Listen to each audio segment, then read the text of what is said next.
I'm so glad you're here joining me today. We're going to be talking about narcissistic relationships and how to manage them, particularly what to do and not to do. What things are okay to say, what things are not okay to say.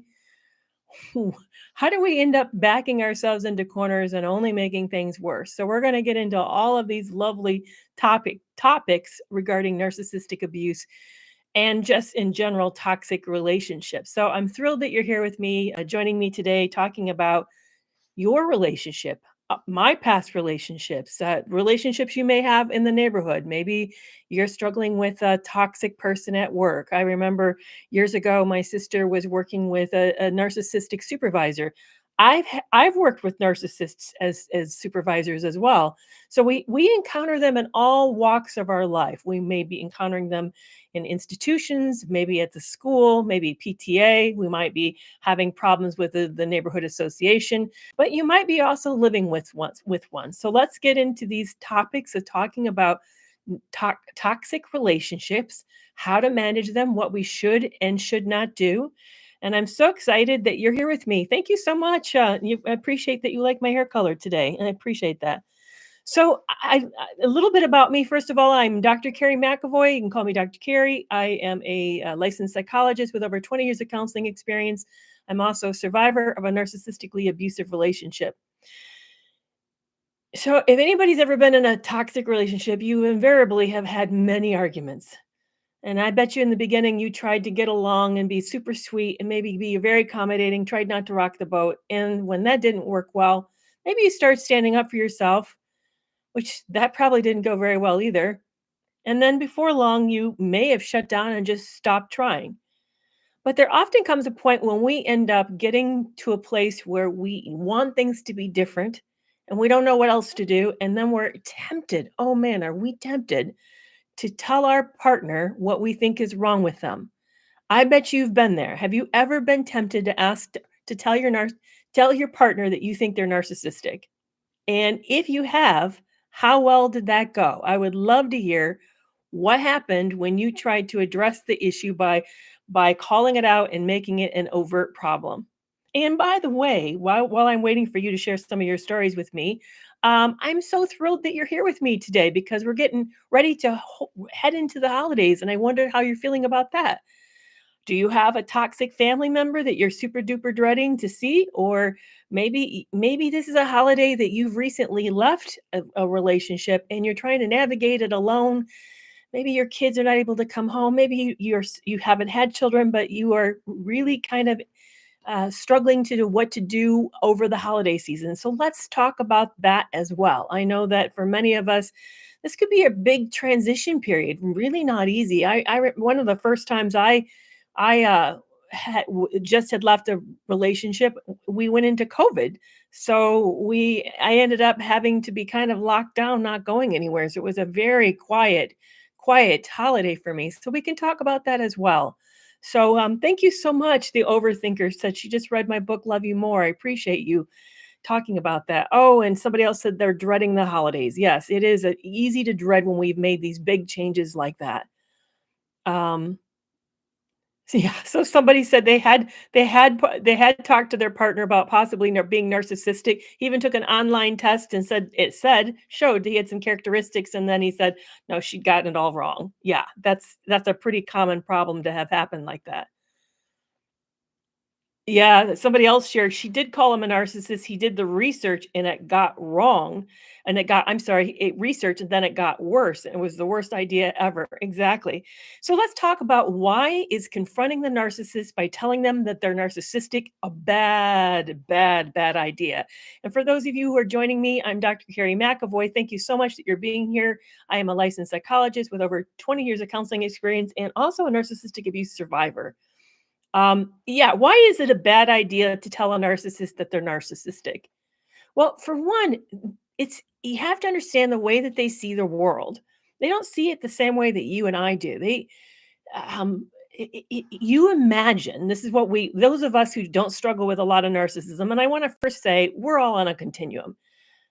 You could view narcissism as is sort of an insecurity, a vulnerability, and a shakiness about who you are as a person, your value and your worth, and a sense of intense shame. If somebody knew you really well, that maybe they wouldn't like you or choose you.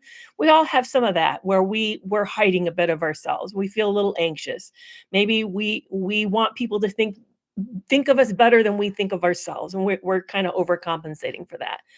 But imagine narcissism is really like building a house. And I know for those of you who know me really well have heard this analogy, so please be patient with me, bear with me on this. But imagine you're building a house, but you're setting up a foundation that is not very good. Maybe you don't have great concrete, you don't have the ability to put rebar in that, and you're using what you have to in order to make lay the foundation.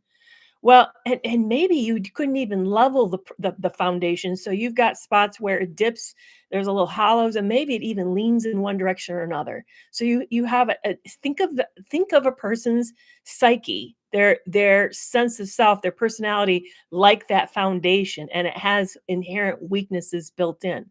So what are you going to do then if you're going to try to put a house up on top of that? Say you start to frame that house in, what are you going to do to compensate for that? Well, what we often do, in fact, I my father was a farmer, and we ended up inheriting a barn, a property with a barn that was kind of coming down. And what he did is he went out and took blocks, and he took those jacks, and he jacked it up, and he blocked it up, and he stabilized it. What narcissists do is they stabilize themselves based on external relationships. They shore themselves up based on you and me. So if they're not doing really well with emotional regulation, say that anytime they feel threatened, that something's shaking them apart, they feel attacked, maybe they feel, maybe they're facing a failure, could be that they have been turned down or rejected. What do they turn around? They then look to someone around them to somehow offset that. They could blame somebody else and say it wasn't their fault, it was because of the system or the setup or another person's failure. They could turn to the person nearby that they count on and trust or try to trust. Trust is extremely hard for them because it's very vulnerable, and that would feel like a loss of control, but they may turn to someone close to them and then expect that person to make it better, make accommodations for them, maybe even create the emotional space to tolerate all the upsetness they're feeling, all the rage that they're feeling. They may even take it out on that person, make that person an emotional punching bag for them. So they're taking this shakiness, and we're all shaky to some level. Nobody in this world is perfectly secure. There's there is not a single person. I even Freud years and years ago said that as he came to the near the end of his life, that he realized he could never fully know himself. So none of us are fully like actualized and centered. We all have these little weaknesses where anytime you've ever asked somebody, "Do I look good in this outfit?" That's an example when you are leaning into another person to reassure an insecurity. That would be called emotional fusion. You're fixing an insecurity by hoping somebody else will speak into it so that you feel better. But the more our personality is shaky and has a lot of inherent weaknesses, the more we're going to be leaning into other people than we should. We're going to look for them. I know it's become popular talk about co-regulating. We even should get into that because I think that there's some I've saw some comments that come through on some of my videos about how isn't that normal to expect our partner to help make us feel better? Yeah and no. It depends on the degree. Does the partner know that you're expecting them to make them feel better? Does the partner have the wherewithal? And what's the partner doing to shore their own shakiness up? So we can get into this a little bit more about the degree that we lean into each other. Let's imagine it this way. I think this is a really great analogy. It came out of the work of Dr. David Schnarf in his book called The Passionate Marriage. He talks about the hug. So he asks you, take anybody in your life that you have a really good relationship with, and it doesn't have to be romantic, and hug them. And he wants you to hug them for a long time, not one of those 30-second hugs. He's talking like 5, 10 minute long hugs, an uncomfortably long hug. Then he wants you to begin to pay attention what happens in that hug. Who's holding who up? Have you ever noticed that some people, when they hug, they actually lean into you and want you to carry their body weight or some of it? And when that person starts to lean into you, what do? Do you accept their weight and support them and yourself on your own 2 feet? So that be an example of an insecurity. When someone starts to feel like they can't manage life, they can't like stand on their own 2 feet, they will lean into you psychologically.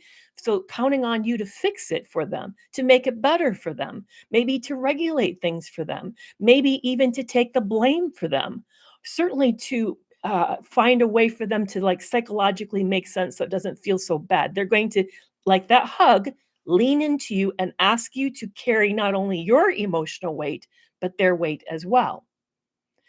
That's a lot.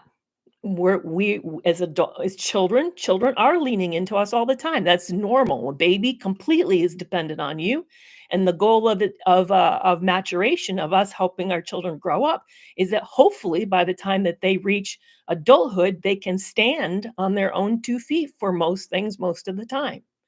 But emotionally immature people can't do that very well in all areas of their life. Now, they're going to have strong points where they do just fine, but they're also going to have weak points, weaknesses.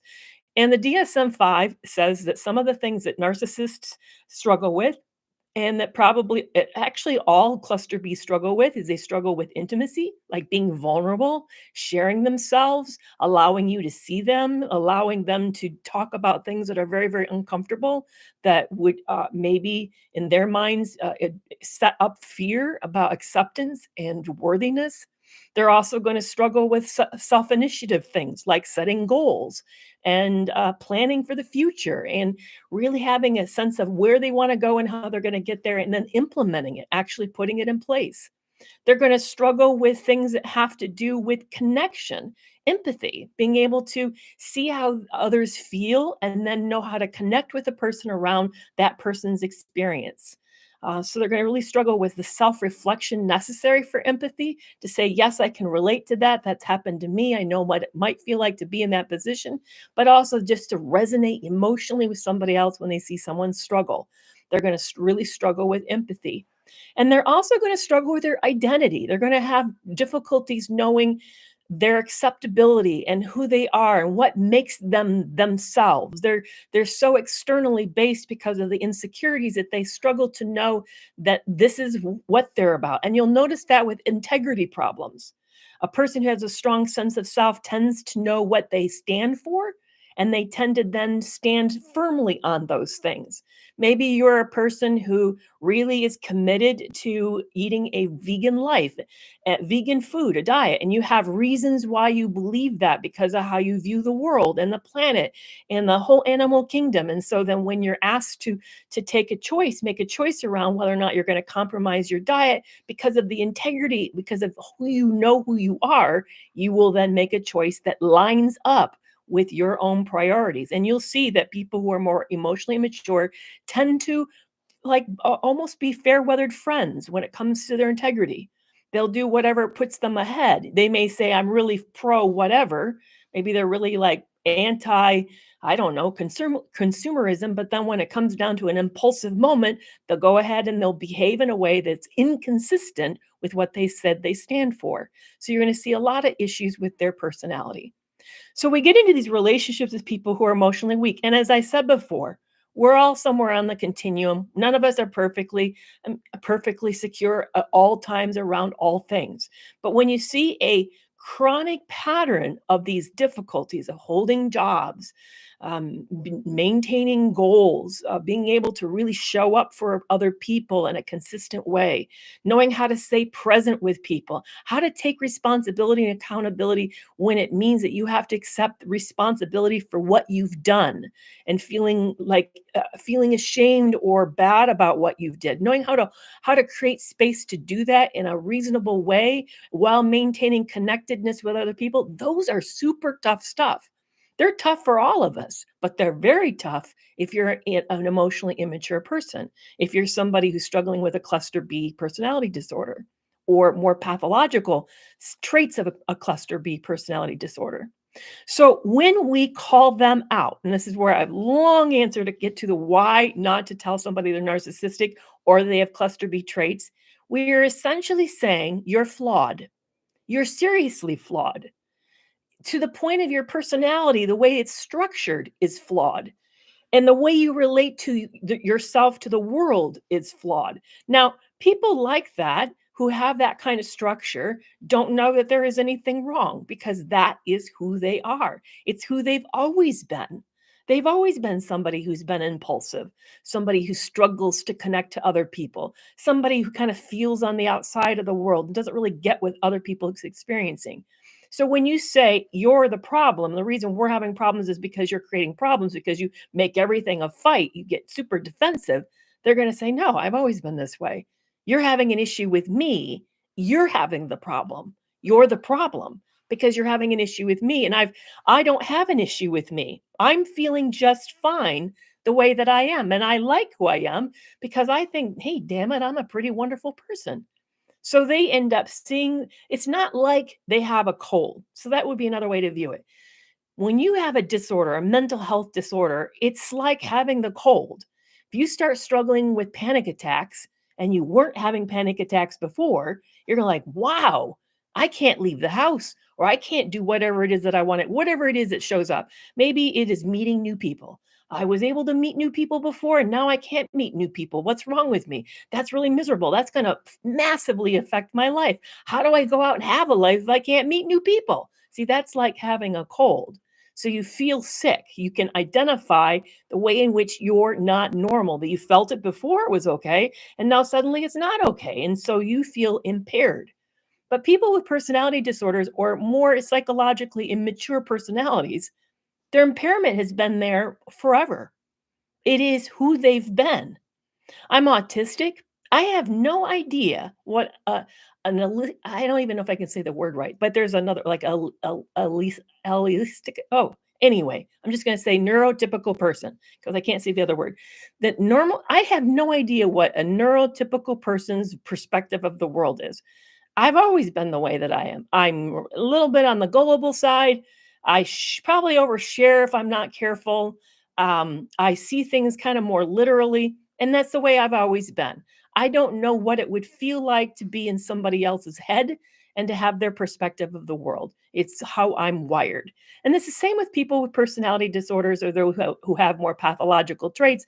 It's the way they view the world. So when we say to them, you're a narcissist, or you know what, I think you have a personality disorder, or I think something is really wrong with your personality. They're like, what? You're saying that I'm pathological. It'd be like calling you out for your imagination as being problematic. They're like, well, it's the way you've always seen the world. So how is that a problem?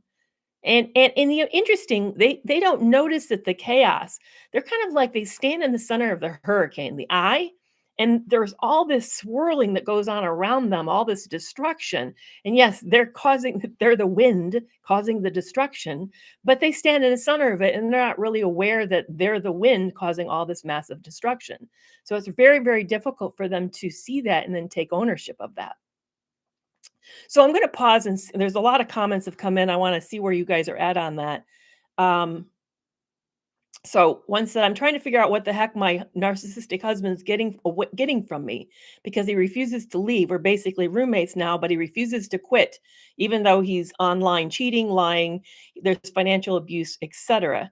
I wish I could inspire him to leave, but he just doesn't want to leave. Why won't he go? Why doesn't he want to be a single man? Yeah, that is a common problem for a lot of people. I know there's a lot of there's a lot of content and thought out there that the minute you stop being supply, that things get better and they should just walk out of of your life. But you may be supplying supply in a direction that you're not aware of. It's not always like romance or the lure of the hunt with a new person. It could be the stability that you provide, and it also could be the reputation this person gains for being in a relationship with you, that they look healthy because they're in this committed relationship and they can say, see, this is my partner. We have this appearance as if we're maintaining life together, even though really, like you just shared, he's not. He has all sorts of stuff he's doing online with other people, but to the outside world, you look like a two-income home, a two-person home that looks really stable. And maybe that might be their ulterior motive, that this person doesn't want to give that up. I'll never forget. Did you guys know that Ted Bundy was married? Yeah. He actually had a wife. And did you know that she didn't know? That she didn't know he had all this nasty extracurricular activities he was up to? Now, why would Ted Bundy want to do that? He obviously is not committed to anyone but thoroughly to himself. In fact, even when they interviewed him, as far as I know, the FBI tried to use his high intelligence, he was a genius, to understand the mind of a serial killer, and he wasn't very cooperative. He was very arrogant, and you didn't think he owed them an explanation. So he didn't share a whole lot. So this is not a person who's altruistic at any level. So it wasn't like he got into this relationship because he really loved her or because he just wanted to do somebody a favor. This isn't a guy who does favor for people. He's extremely was self-oriented, very, very much so. So what would Ben Bundy get out of having a marriage? Well, normalcy. Sometimes for some people, it just makes them look like they fit in with the rest of the world. And they see you're a great opportunity to do that. And that for them is enough. Because they're not looking to you for intimacy or vulnerability or anything that's kind of a connection with you, then they don't really care that the relationship feels like roommates because relationships always feel opportunistic. So what they wouldn't feel that loss. It wouldn't be anything that they would be missing. It would obviously be something you'd be tremendously missing because that leaves you really, really lonely and feeling very, very isolated and probably feeling super used. But it isn't something that they particularly seek or need from you. So the question is, what do you do? It sounds like, based on what you're telling me, that you may have to be the one that sets the limits. That you may be the one that has to then call this is done and begin to start to take steps to protect yourself so that you can get out and move on with your life. I know for some of us, if we just stop being supply, whatever it is we think we're providing them, maybe it's influence, maybe it's physical intimacy, maybe it's maybe that we listen, admire them a whole lot, and we prop them up and encourage them. If we stop doing all that, maybe they would walk out and leave us. But some of them aren't looking for that. Some of them are just looking for a place to call home and a good reputation to the world, looking normal to the world, and that's all that they're really wanting from us. So something for you to think about in that situation. Okay, let's read what's going on over here there's a lot of talking between you guys on TikTok. Oh, thank you so much for filtering. Somebody got filtered. I appreciate you doing that. So I know you're talking back and forth each other. So if you'd like to ask me questions, I'd be happy to take them. Yeah, I'm finding post-separation abuse to be so incredibly difficult to cope with. Exactly. We end up, this is I feel bad. We have this idea that if we could just end the relationship and move into some form of separation, things will get better. The problem is that they are abusive whatever you do. So they're always abusive and they're going to always look for ways to one up you, find ways to control you, find ways to sort of take advantage of things. So there's like massive post separation abusive opportunities. Particularly, they're very good at using systems against us. Um, they're just yeah, I got reminded of this last week. Somebody I don't know if you guys have noticed, but, I'm overweight. Have I always been overweight my whole life? I've always felt overweight. I've never been one of those thin people, just never. I mean, I grew up on a dairy farm doing hard labor for years. I was carrying milk pails that weighed 30 to 50 pounds when I was 12, 13, and 14. I'm a kind of like stocky build woman, so I've never felt thin. I mean, I'm sure if you go back and look at my photos, you'd say, "Well, Kerry, you weren't overweight." No, I wasn't overweight growing up, but I didn't feel thin. And then as I had kids, then just became kind of average looking. But two years ago, I had two total hip replacement surgeries, which I had no idea how sedate you get. I mean, you stop walking. I mean, I was allowed up on my feet 5 minutes at a time, that's it. I mean, literally, imagine what they did to me, and they don't really you're healing, those bones are trying to come together, they don't really want you putting a lot of weight on it for very long, and I've put some weight on, so I'm the heaviest I've ever been in my life, and I don't like the way that it feels. But I have another problem. I am a 61-year-old woman who's postmenopausal, and weight is not coming off easy. I mean, I've tried, I hired a trainer and turned in my diet every single day for 6 months religiously, and I barely moved the scale. I've even gone to my doctor, seen a dietitian who said that my diet was perfectly normal. So this is not something that is easily fixed. Anyway, Long story because I don't like it. I feel really not good about it. But I decided to let you all see more of my body. So if you've noticed, the skits lately have been more bigger, longer shots of me and letting you see what I really look like and trying to embrace the fact that this may be where I'm at. I mean, if I can like hire a trainer, turn in my diet every single day for 6 months and hardly move the scale, maybe this is just where I'm at. So anyway, somebody wrote on one of my videos that I needed to do more fasting and rucking, which I didn't even know what rucking was. Never heard of it. I now know what it is, by the way. I've looked it up. It is carrying a backpack with weights. Fascinating, considering I grew up on a dairy farm and I was carrying weights for years. That's how I ruined my hips, was carrying weights as a young girl. Anyway, so it was a woman who said this to me, and men are very common for doing this, but it was a woman. So I came back and I kind of pushed back a little bit, which goes nowhere. Why am I bothering doing that? But I just said, well, I've been struggling with 2 total hip replacement surgeries and been trying to work myself out of it. But by the way, why would you say such a thing? Are you struggling with low EQ, or are you just a person with a cruel heart? I thought that would shut her up. You right? I mean, you think leaving that toxic relationship is gonna shut this person up, that they got what they wanted. You thought they wanted out. I thought this person, if I called them out, called them as kind of in an indirect, as nice as I can way, that you're not a nice person, they would have gotten the message. You know what they said? They said, "Oh, so how'd you ruin those 2 hips? Did you not doing enough fasting and rucking?" So that my point in telling you the story is you think whatever you do is going to somehow shut the situation up, that somehow like you got the final word. But when you're a person who doesn't have much of a conscience, you certainly don't have a whole lot of empathy for everybody. You love and you've been practicing for your entire life on how to get ahead, how to be nasty, how to really end run people in order to make them feel super shaky. You and I, who've not practiced this our whole life, we're never going to win.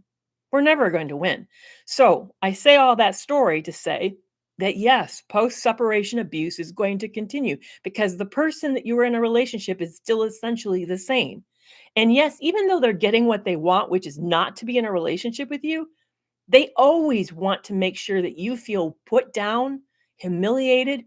They want to make sure that they win. They want to make sure they take every shred of everything they can from you, every shred of money, every shred of your dignity, and certainly your happiness and joy.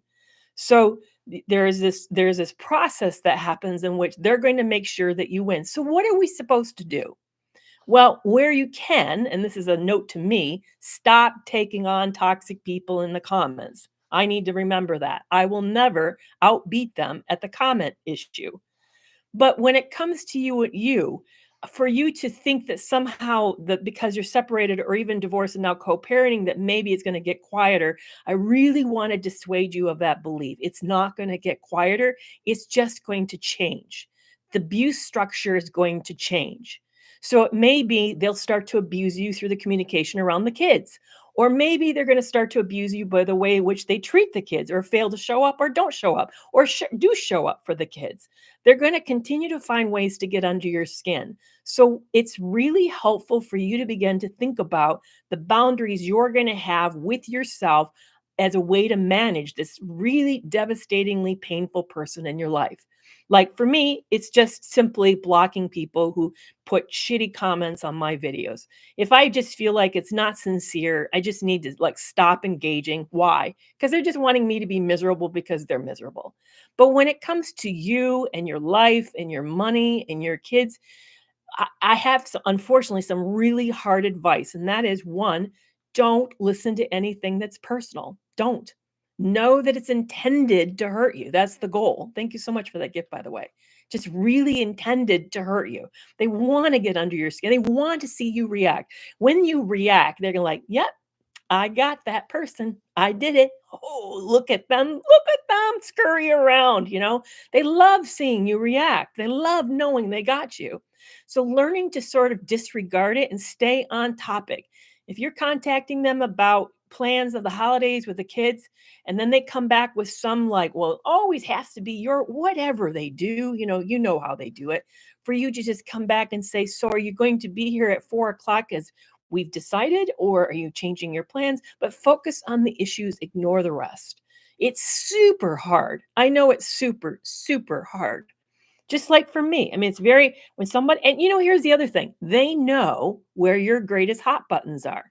That's why we often tell you, those of us who kind of like myself and other coaches and clinicians tell you, be careful about what you reveal because if they know it's something that's really important to you, then they're going to like hit it. For example, my ex knew that when it came to my cooking, I've been cooking since I was 12 years old. I mean, I had to feed the fire the I had to feed the field hands. I've taken food to 4-H fairs and was judged. I've won. I've taken rosettes for my cooking. I know I'm a very good cook. You're not going to shake if you tell me that you don't like something I make. I know it's still good. I just know it's your taste. You just don't care for it. I don't take that personally. You can't hurt me around my cooking. I feel very solid around it. But if you were to attack me on my body image where I'm very vulnerable and I shared why I'm vulnerable and how I've been vulnerable in my own life, you're going to shake me. So here's the interesting thing about my ex.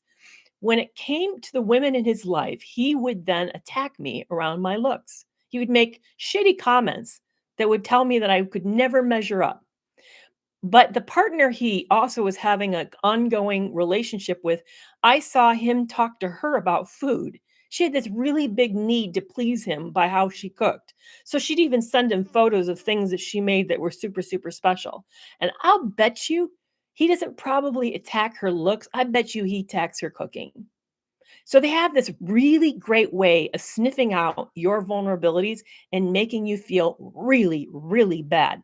So, what I recommend is be careful about revealing those things. Be very careful about, especially with somebody that you know you can't trust with your vulnerability. They just don't deserve. They don't deserve to know what makes you feel shaky. Now, I know living with somebody and trying to create a life with them, obviously, you've shared a lot. But even as you think about this post separation or even separation a piece, think about the things that mean a lot for you. And please do not go out of your way to tip your hand on to that person about that. So, for example, say you're super invested with, you really wish you could have kids on Christmas Day. And maybe this year you may not have Christmas Day. Maybe it's an on and off day that you have to take turns. I wouldn't tell this person that you want Christmas Day. I wouldn't because they'll make sure you don't get it. So be careful about what you reveal to them. Very, very careful. And the more that where you have control over it, then I would like to say less. And Instagram, I can't get my comments to move. I'm not seeing anybody's, it's like stuck. If you're wondering like why am I not talking to you, is because I have no idea how many comments have come in. I apologize for that. Yeah. Oh, there it is. I guess it wasn't stuck. It is moving. You guys are just really quiet there. That's what's going on over there. You're very, very quiet. Yeah. Oh, this is a good one. So, my husband's a narcissist. My therapist tells me that I need to leave and she doesn't get it. What can I do? So, tell me more about what is she not understanding about your situation?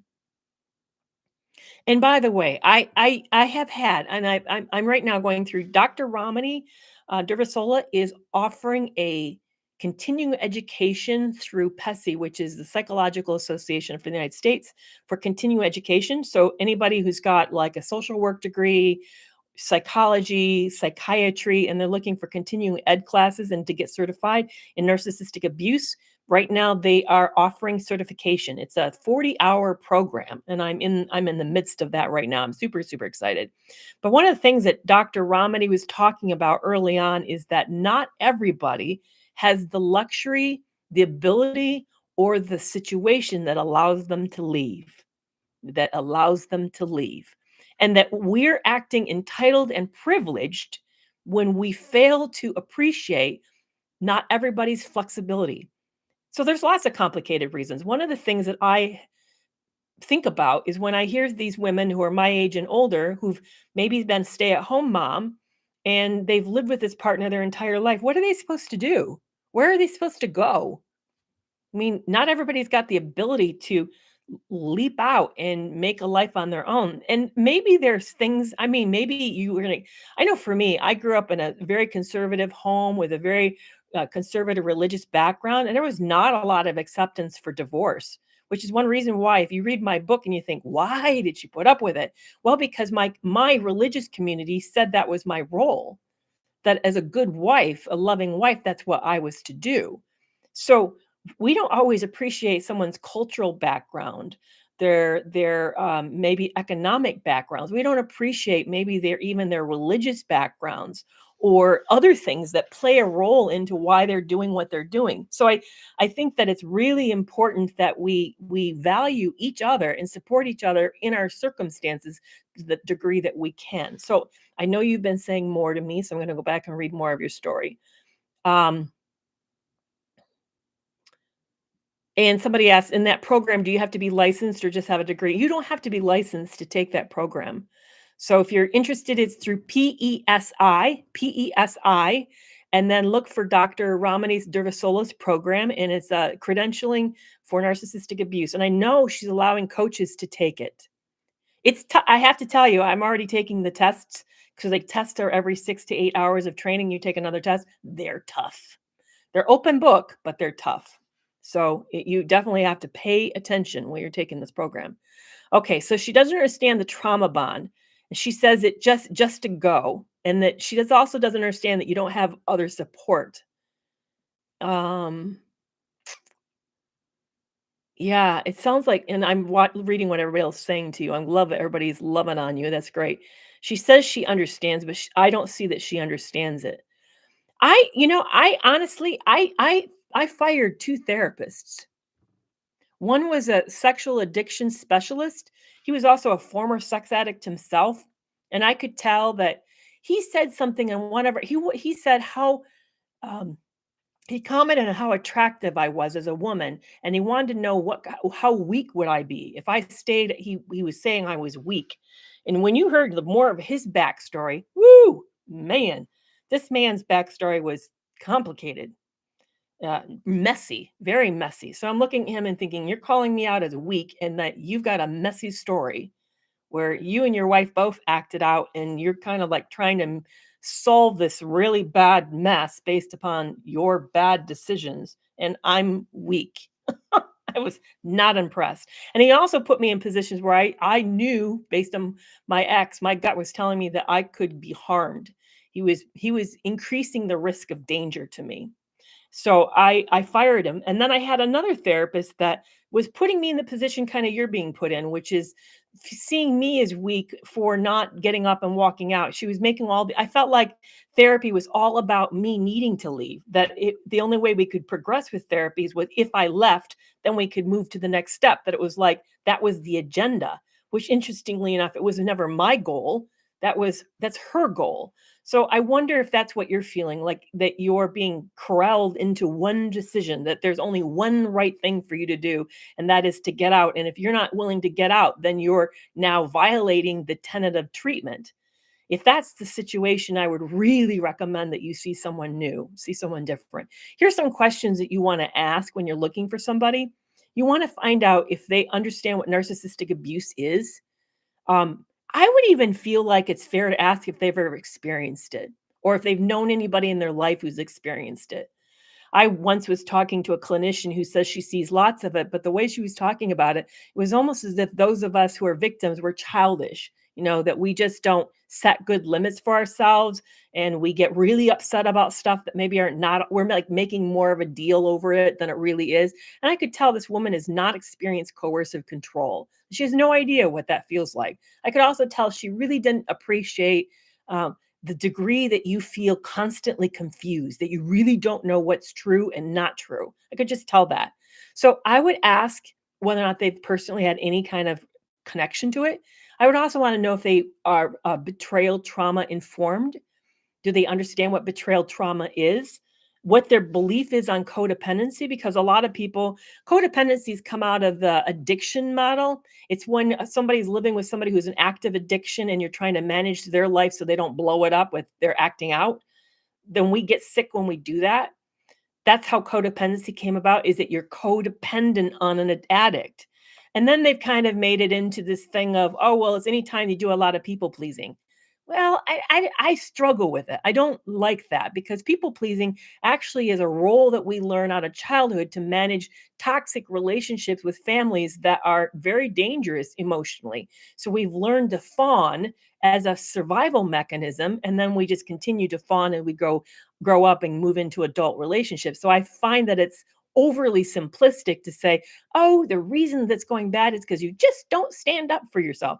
And I also can tell if somebody's not lived with a narcissist or a toxic person when they say boundaries is the answer.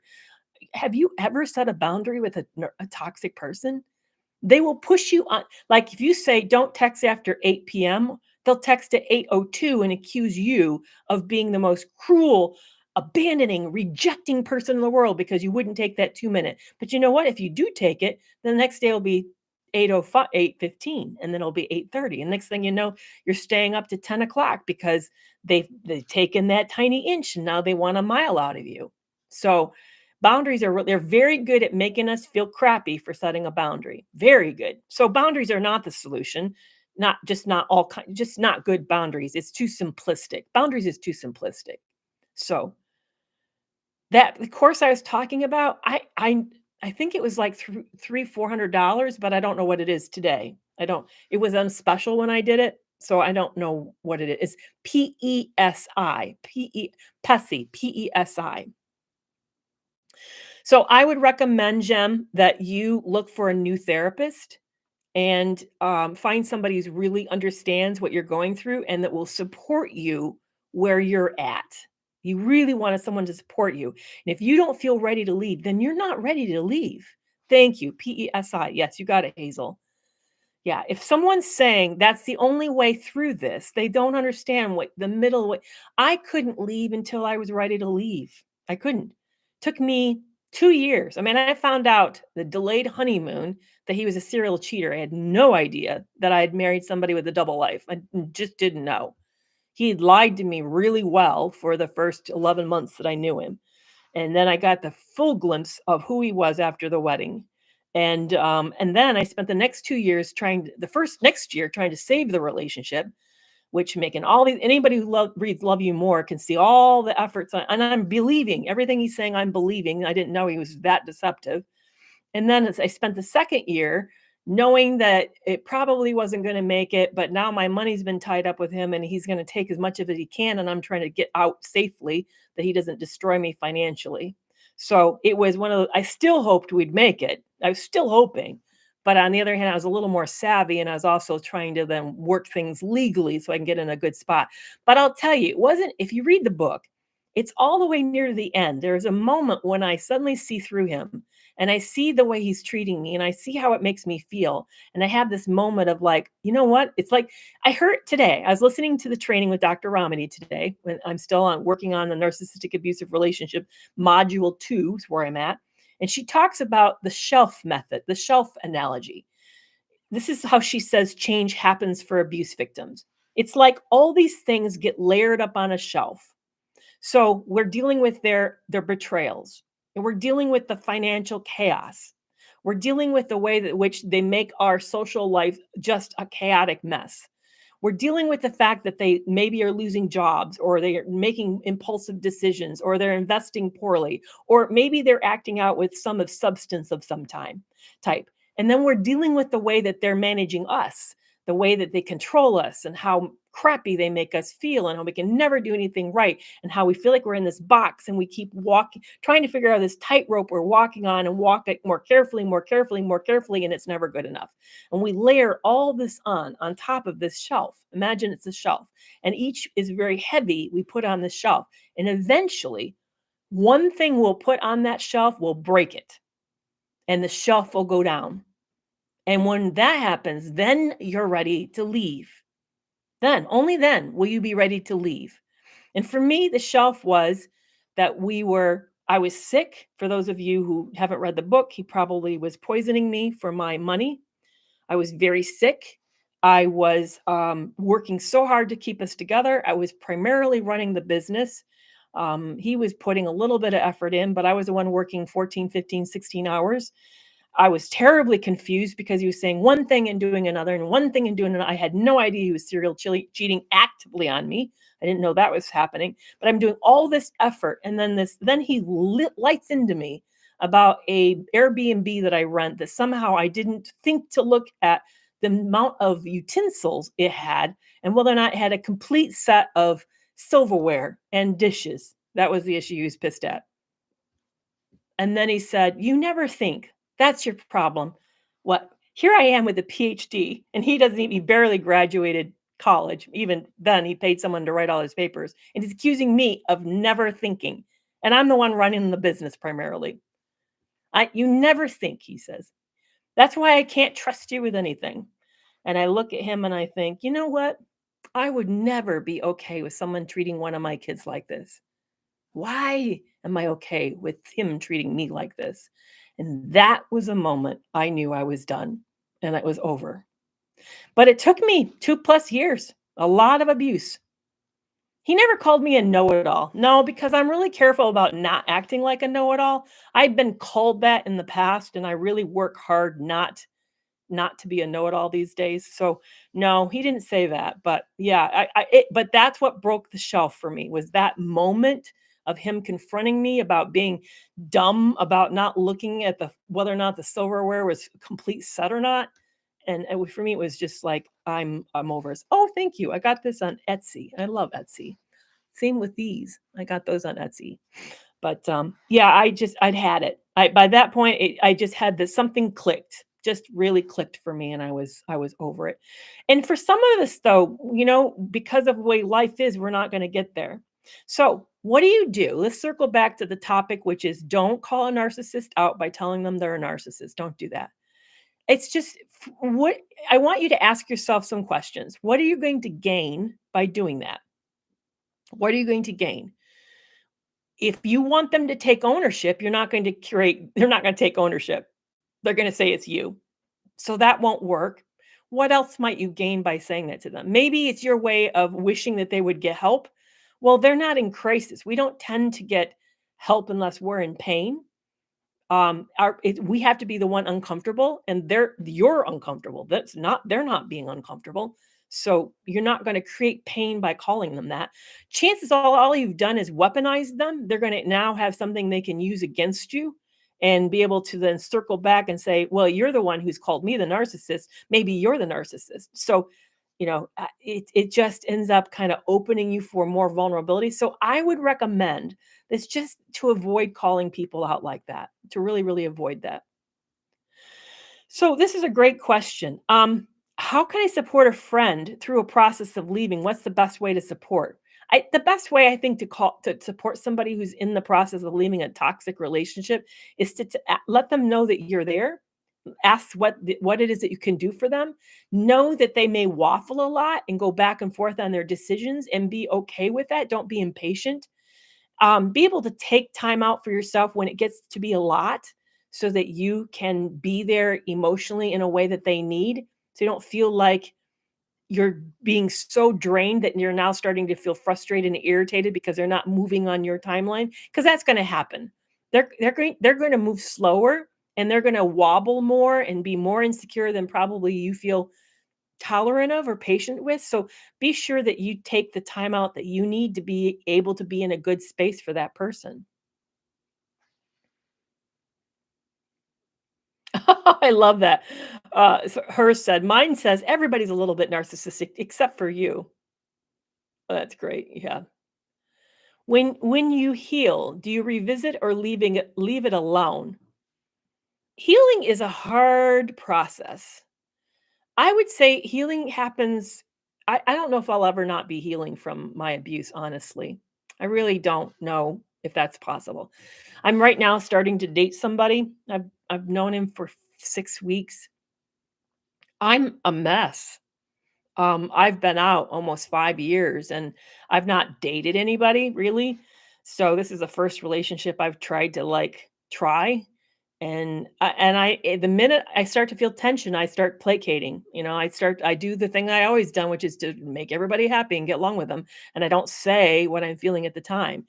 it's amazing because this guy actually called it off 2 weeks ago and said, I don't think you and I are looking for the same thing. And I just didn't like it. Believe it or not, he circled back and said, I'm not feeling done with this, and I really want to stick this out. So we talked this weekend, and and I've agreed that I need to be more open in how I'm feeling about stuff faster.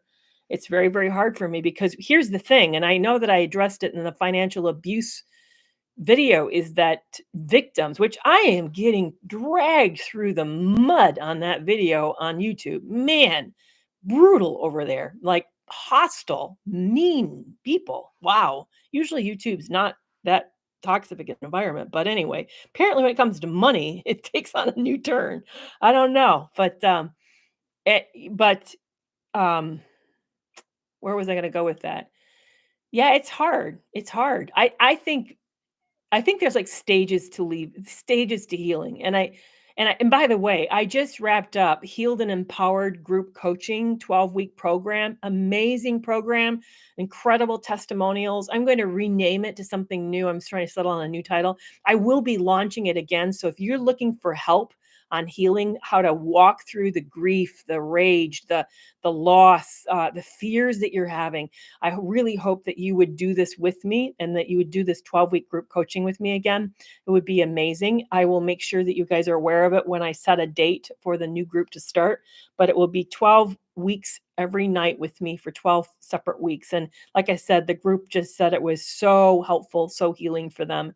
And I would love to work through it with you as well. But it's a process. And I think there's stages that we go through. I think initially we go through a lot of anger, a lot of struggle with a lack of closure. Like, what did I just go through? What did I survive? I think then we start to feel a lot of shame. Like, how could I allow that to have happened to me? What's wrong with me to have stayed as long or as to put up with as much? I mean, when you start to stand back and then look at it objectively, the stories we all can tell are awful stories. They're just horrific stuff. And then you start to feel really embarrassed about that. Like, why would I allow someone to treat me like that? Well, because we are made for connection and because you believed them when they said they were working on it. I mean, there's lots of good reasons why you stayed. Absolutely. So, anyway, but so if you deal with the shame and then as you start to work with it, you have to then start to deal with your fears. Like, hey, I thought this person was safe. I would only allow, I believe, safe people in my life. And then I discovered that I missed it. This person wasn't safe. So how do you then move out and then take that chance again and know that you can do it differently than that? And yeah, of course, finances off to play a role as well. I'm working on right now a mini course. I'm going to make sure I keep it super cheap, a mini course on spotting and avoiding toxic people. And then I will be launching off that mini course a 10-week group coaching. So I'll have two separate group coaches. Let me say that again. Two separate group coaching programs available in 2024. One will be on healing, the obstacles to healing, how to overcome them so that you can have the kind of life you've always wanted. And the second one is spotting and predatory situations and people, how to be able to navigate these complex situations where people put us into binds and begin to really make us feel uncomfortable, cornered, backed into a corner. So yeah, that I'm super excited about both of those. I'll be launching both of those. One's a 12-week program, one will be a 10-week program. So be watching for that. Really I would love to have you guys be a part of that. It is, Thrive Expert. I know finding an affordable group is a struggle. Here's the thing that I find amazing. Okay. I advertise every time I'm here, at least not maybe every time, at least more than once a month. I advertise about Toxic Free Relationship Club. At the lowest level, it's $9 a month for the chat support and direct access to me. At the upper level, which is really the better level, I'll just be up front with you. When you take the upper level, you get my online course, which I charge $100 for. You get my book. You get 4 weekly group coaching sessions, live coaching sessions with me, which if you add those up, I charge like 175 per for 4 weeks. So even if I was to do a group coaching level, which is $50, that's a $200 benefit, plus the group coach, plus the course, which is another $100 benefit for $300 of benefits for $75 a month. Okay, and you're like, "Yeah, but I don't have $75 a month." Here's the thing. If you approach me, and I tell you guys this every single time I mention this, if you come to me and say, "I can't afford that, but I really need this group," I will negotiate a fee for you that's reasonable that you can afford. And I promise you, you can afford it. I have members in there right now who are paying a fraction of that cost because I want them in that group because I believe in it so profoundly that I'm willing to negotiate. And you know what? I'll walk out of this live with you all. And after saying this, and you guys saying, I really want something like that, and none of you approach me, you don't ask me for the financial help. I don't understand that. I I literally will lower the bar down to where you can step across and be a part of this, and this group is the most amazing people I have ever met. They're men and women, and they're really, really amazing. So please do reach out to me. If you're serious about needing the help, I am serious about making it sure that it's affordable for you. I really am. I'm really committed to that. And so please do that because I hear you guys, and then I step away from this, and not one of you reaches out to me, which I kind of like. Did you not believe me? Because I mean it, and I even have group members in here talking like, yeah, I'm there, and it's best, and I love it, and it's amazing, and it's awesome, and then nobody takes me up on it. So please take me up on it because I mean that. Do people think I'm Melissa McCarthy? I get asked that. I can see I have some of her features, but no, no, I don't get mistaken for her in person. I don't. I think she's cool, but she's got more of a pug nose than I've got, and her face is wider than I do. Yeah, Maria, get a hold of me. You know how to reach out to me. You and I talk on email. So Maria, please just email me, and I'll help you make sure that you get signed up. I also never know when people ask me if I'm, you say that with laughing. I mean, are you thinking you're insulting me by calling me Melissa McCarthy? Which, by the way, she makes a boatload of money. So, I mean, it'd be nice to make kind of money that she's making. I people are funny. It's amazing how people love to hate you, think they're hurting you. Oh well, whatever. I find our bias around weight is so weird. I really struggle with why we care about another person's looks. I really don't get it. Do I ever help someone get over being a dismissive avoidant? Um, dismissive is I think of I did you ever read the book called Becoming Attached by Robert Karen? It's an amazing book. It's thick. I want to warn you, it's a thick book, but it's a really, really good. I know. I love Melissa. I know that person. She put laughing afterwards. She's trying to be hurtful. She's trying to be a shit, but oh well. No, she can't. She can't hurt me by saying that. Not after somebody called me not rucking and fasting, because like, oh well, everybody. I mean, I find people. You know what bothered me the most, and I'm going to wrap up on this. What bothered me the most is lose. I have lost most of my hair. I'm nearly bald. That to me was devastating. I was broken for like 10 plus years, really broken. Weight comes and goes. I mean, yeah, I've just shared, well, if you guys caught it earlier, that being postmenopausal, it's a son of a bitch trying to lose weight, but I could just really like, starve and work super, super hard and push myself, and I probably could take some weight off. I have some control over. I'm not totally out of control of my weight, but I am out of control of my hair, and that was devastating. So, and I'm okay with that today. You can even say, I hate to be you and be bald. And I'm like, oh, well, whatever. I've learned to embrace wigs. In fact, I can change the way I look by just changing my wig. So no, I don't need to explain myself to anybody, honestly. So I don't know what my schedule is going to be for the next 2 weeks because we're heading into the holidays and I do need a little bit of time off. So I'm not probably going to be for sure next Tuesday because it's the day after Christmas. But yes, thank you, Kate. If I didn't answer your questions, you can always email me, join my email list. I'd love that. I do send out stuff weekly.